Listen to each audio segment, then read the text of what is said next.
तो मुझे लगता है कि आजकल जो भी हम देख रहे हैं अपने आसपास वो इसलिए है कि हम लोग दूसरों की कहानियाँ सुनना ही नहीं चाहते हैं। हम लोग कोई भी कहानी नहीं सुनना चाहते, हम सिर्फ अपनी कहानी बयान करना चाहते हैं हर वक्त। और हमें किसी चीज़ के लिए फुर्सत नहीं है, किसी और की कहानी तो हम सुनना ही नहीं चाहते हैं, क्योंकि मेरी कहानी सबसे अहम है मेरे लिए। और मुझे लगता है कि ये एक बचपन से बच्चों को जो नहीं सिखाया जाता है, कहानियों में दिलचस्पी, कहानियों की किताबों में दिलचस्पी, उसका एक बहुत बड़ा असर ये होता है कि बड़े होके वो सिर्फ अपनी कहानी कहना चाहते हैं, सुनना तो बिल्कुल चाहते ही नहीं हैं। बल्कि मैं टीचर्स और पेरेंट्स के लिए वर्कशॉप्स करती हूँ, तो उसमें मैं यही कहती हूँ कि पेरेंट्स कहते हैं बात ही नहीं सुनते हैं बच्चे, बात ही नहीं सुनते। तो मैं कहती हूँ देखिए ऐसा है, अगर आपने उन्हें साइकिल चलाना नहीं सिखाया है, 2 पहिए वाली, और आपने साइकिल ला के सामने खड़ी कर दी और कहा बेटा चढ़ जाओ और बस निकल ले, चला पाएगा वो? तो कहते हैं नहीं, बिल्कुल नहीं। क्यों नहीं चला पाएगा? क्योंकि सिखाया नहीं है। तो मैंने कहा वैसे ही सुनना सिखाया है आपने? तो कहते हैं हाँ, हम तो रोज़ कहते हैं, कितनी बार, दिन में 10-10 बार कि सुनो सुनो। तो कहते हैं, सिखाया है? तो तब वो ज़रा सोच में पड़ते हैं। फिर वो कहते हैं सुनना सिखाना पड़ता है? तो जी हाँ, सुनना सिखाना पड़ता है। और वो कैसे? सिर्फ एक ही तरीका है कि आप सुनिए। जब तक हम सुनेंगे नहीं तो हमारे बच्चे सीखेंगे कैसे कि सुनना किस चिड़िया का नाम है। तो खैर, कहानियों का जिक्र हो रहा था, तो मुझे अपने बचपन की एक कहानी की किताब मिली। मेरी उम्र काफ़ी हो चुकी है, तो ये बचपन एक अलग ही समय की बात कर रही हूँ मैं। तो जब ये कहानी की किताब मिली और मैंने ये कहानी दोबारा पढ़ी, ये मैं 10 साल की उम्र में पढ़ती थी ये कहानी, मुझे याद आया। और जब दोबारा पढ़ी तो एक तरह से मेरे सामने एक मंज़र था कि क्या लर्निंग तब होती थी ऐसी कहानियों को पढ़ने से। तो उसका ज़रा सा मैं आपको पढ़ के सुनाना चाहती हूँ। कहानी ये है कि एक मौलवी साहब हैं, गांव में रहते हैं और उनकी बीवी फौत हो चुकी हैं, उनका बेटा भी छोटा मर चुका है, और मौलवी साहब अपने आसपास के बच्चों को पढ़ाते हैं, बहुत मोहब्बत से पढ़ाते हैं, बड़े अपनेपन से पढ़ाते हैं। तो थोड़ा सा हिस्सा मैं पढ़ के सुनाना चाहूँगी। ये यशपाल जैन की कहानी है और इसका नाम है प्यार की नींव। तो धीरे धीरे बरसों बीत गए। इस बीच मौलवी साहब की बीवी चल बसी और करीम के नज़दीक ही मौलवी साहब ने दर्द भरे दिल से एक छोटा सा स्मारक फातिमा बेगम के लिए बनवा दिया। चोट पर चोट लगी, लेकिन मौलवी साहब का मदरसा बराबर चलता रहा। कुछ और बरस इस तरह गुजरे और मौलवी साहब के सिर और दाढ़ी मूंछों के बाल सन जैसे सफ़ेद हो गए। अचानक देश में सांप्रदायिकता की आग चमक उठी।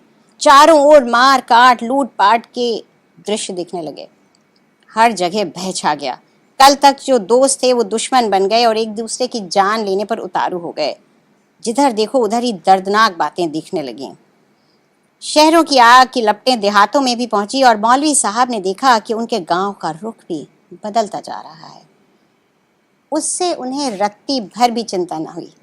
उसी प्यार और मोहब्बत से बच्चों को पढ़ाते और गांव वालों के साथ पेश आते रहे।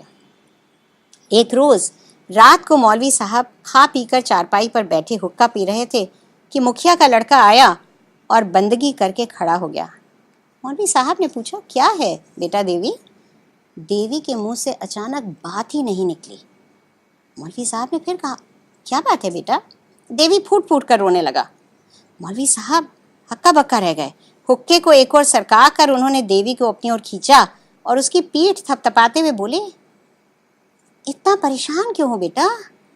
देर तक देवी की हिचकी बंधी रही। संभला तो बोला, मौलवी साहब आप यहाँ से चले जाइए। क्यों बेटा? मौलवी साहब ने बड़े शांत सुर में पूछा। मैं आपसे हाथ जोड़ता हूँ मौलवी साहब, आप आज ही चले जाइए, यहाँ के आसार अच्छे नहीं हैं। हवा ऐसी बिगड़ी है कि किसी का किसी को एतबार नहीं। मैं आपसे क्या कहूँ, शर्म आती है। आज हरी लीला और पंचम सलाह कर रहे थे। क्या सलाह कर रहे थे?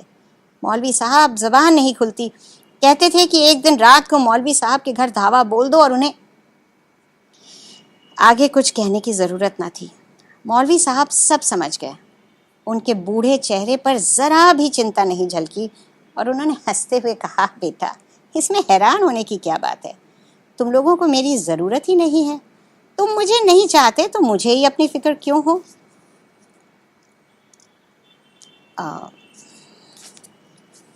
और मैं दिल से कहता हूँ तुम्हारी खुशी में मेरी खुशी है। ये गिरधारी से कह देना कि रात को क्यों, मैं तो दिन में हाजिर हूँ, उसे डरने की ज़रूरत नहीं है। जाओ बेटा, तुम चैन से सो। तो खैर ये सब हुआ और अब मौलवी साहब, देवी चला गया, मौलवी साहब चारपाई पर लेट गए। करीम और फातिमा की याद उन्हें थोड़ी सी बेचैनी कर रही थी। सोचने लगे कि ये सब है क्या? आदमी का प्यार मोहब्बत क्या पानी का बुलबुला है जो ज़रा सी देर में फूट जाता है? मोहब्बत की जड़ें क्या इतनी कमज़ोर हैं कि ज़रा हवा लगी और उखड़ी? नफ़रत को लेकर हम कहाँ पहुँचेंगे? मौलवी साहब के मुंह से एक लंबी आह निकली और एक पल में उस गांव की सारी जिंदगी उनकी आंखों के सामने घूम गई। इसी सोच विचार में उन्हें रात में नींद नहीं आई। अगला दिन शांति से बीता। मौलवी साहब का मदरसा लगा, बच्चे आए और शाम को हर दिन की तरह अपने अपने घर चले गए। रात को मौलवी साहब देर तक मोहम्मद साहब की जीवनी पढ़ते रहे। प्रसंग था कि मोहम्मद साहब अकेले पेड़ के नीचे सो रहे हैं। निर्जन स्थान है, उनसे बैर मानने वाला एक आदमी उधर आता है, उन्हें अकेला पाकर खुश हो जाता है और उन्हें मारने के लिए म्यान से तलवार खींचता है। हजरत मोहम्मद शांत भाव से सो रहे हैं, उनके चेहरे पर मुस्कुराहट खेल रही है। आदमी का हाथ उठता है और उठा ही रह जाता है। ये क्या? अरे ये कौन सी ताकत है जो उसका हाथ थाम लेती है? मौलवी साहब की आंखें डबडबाई। ये मोहब्बत का असर था। आदमी अपना दिल साफ रखे तो दुनिया पाक है। फिर किसी को किसी से डरने की जरूरत ही क्या है? और सच तो यह है कि दुश्मन तो आदमी के अंदर बैठा है। रात काफी बीत चुकी थी पर मौलवी साहब की आंख नहीं लगी। उन्होंने बत्ती बुझा दी और चारपाई पर लेटकर जाने क्या क्या सोचने लगे। इतने में दरवाजे पर हल्का सा खटका हुआ। वो चुपचाप लेटे रहे। 2 मिनट बाद देखते क्या है कि धीरे से दरवाजा खुला और एक के बाद एक 3 जने अंदर घुस आए। चांदनी की रोशनी में मौलवी साहब को पहचानते देर न लगी कि आगे गिरधारी है और धीरे धीरे कदम बढ़ाता वो उनकी चारपाई की ओर बढ़ा चला आ रहा है। मौलवी साहब ने फिर भी कुछ नहीं कहा, ज्यों के त्यों लेटे रहे। गिरधारी चारपाई से कोई 2 गज की दूरी पर रुक गया। उसने इधर उधर देखा, आगे पीछे चौकन्ना होकर देखा और अपने साथी को इशारा किया। इशारा पाते ही साथी ने उसे कोई चीज़ दे दी। गिरधारी एक कदम और आगे बढ़ा। मौलवी साहब ने देखा कि उसके दोनों साथियों में एक पंचम है, दूसरा लीला है। इन तीनों को उन्होंने पढ़ाया था। गिरधारी देर तक वहाँ खड़ा रहा। वो ना आगे बढ़ता था ना पीछे हटता था, बस मूर्ति की तरह खड़ा था। उसे इस तरह खड़ा देख मौलवी साहब देर तक रुक न सके। बोले, बेटा गिरधारी, क्या सोच रहे हो? आगे क्यों नहीं बढ़ते? गिरधारी को काटो तो खून नहीं। मौलवी साहब उठकर बैठ गए। बोले, बेटा आते क्यों नहीं? जो तुम्हें करना है कर लो। मैं तुम्हें रोकूं या कुछ भी कहूं तो अल्लाह मुझे दोजख में जगह न दे। अरे पंचम लीला, तुम लोग इतनी दूर क्यों खड़े हो? आगे आओ बेटा, गिरधारी की मदद करो। गिरधारी और उसके दोनों संगी सन खड़े थे। गिरधारी सोचता था कि धरती फट जाए और उसके नीचे दब जाए, या आसमान टूट पड़े तो उसके नीचे दब जाए। हाय राम, उसने क्या किया? 90 बरस के प्यार भरे अपने मौलवी साहब का अनर्थ करने की बात सोचने से पहले वो मर क्यों न गया? उसके अपराध के एवज में तो इस फरिश्ते के मुंह से फिर भी प्यार और मोहब्बत की ही बातें निकल रही हैं। हाय कैसा पापी है ये।